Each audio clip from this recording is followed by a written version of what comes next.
L'Écriture nous dit que pour discerner la voie de l'Esprit, il faut dépouiller le corps des péchés de la chair, ce qui est la circoncision de Christ, Colossiens 2:11.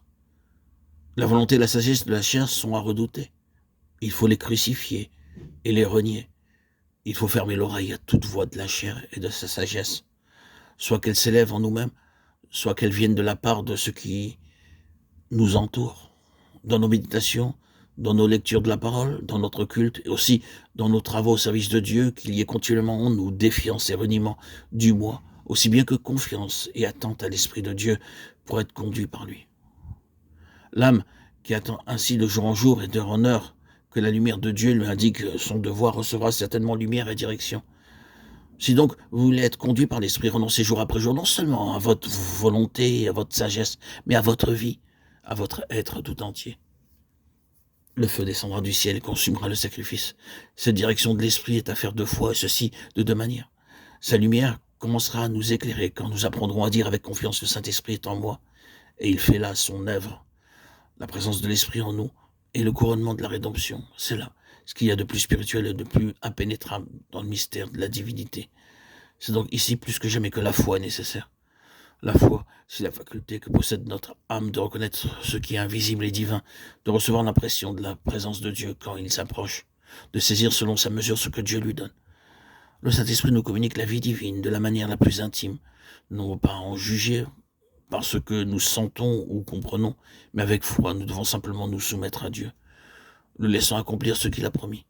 C'est la foi qui nous fait réfléchir et adorer, qui nous fait prier et nous confier chaque jour de nouveau, qui dispose notre âme à recevoir avec adoration et action de grâce cette parole du Seigneur. Il sera en vous. Jean 14:17. C'est la foi qui nous permet de nous dire avec assurance et joie, le Saint-Esprit, la vertu de Dieu, habite en moi, et je puis compter sur lui pour me conduire selon qu'il le jugera bon. Outre cette foi qui croit à l'habitation de l'Esprit en nous, il faut encore user de foi pour être conduit dans chaque cas particulier. Lorsque j'ai soumis au Seigneur une question dont mon âme a attendu de lui l'explication, je le comptais avec foi sur sa lumière, toujours prête à m'éclairer. Nous l'avons déjà dit, ce n'est pas par de soudaines impulsions, par de fortes pressions, ce n'est pas par une voix du ciel, ni par de frappantes coïncidences, que nous devons nous attendre à être habituellement conduits par l'Esprit.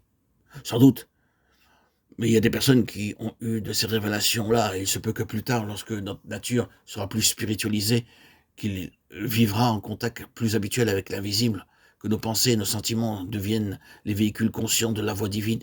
Mais c'est à Dieu qu'il faut laisser tout cela. Les premiers degrés de cette échelle sont placés assez bas pour être accessibles aux plus faibles. Dieu veut que chacun de ses enfants soit conduit chaque jour par l'Esprit.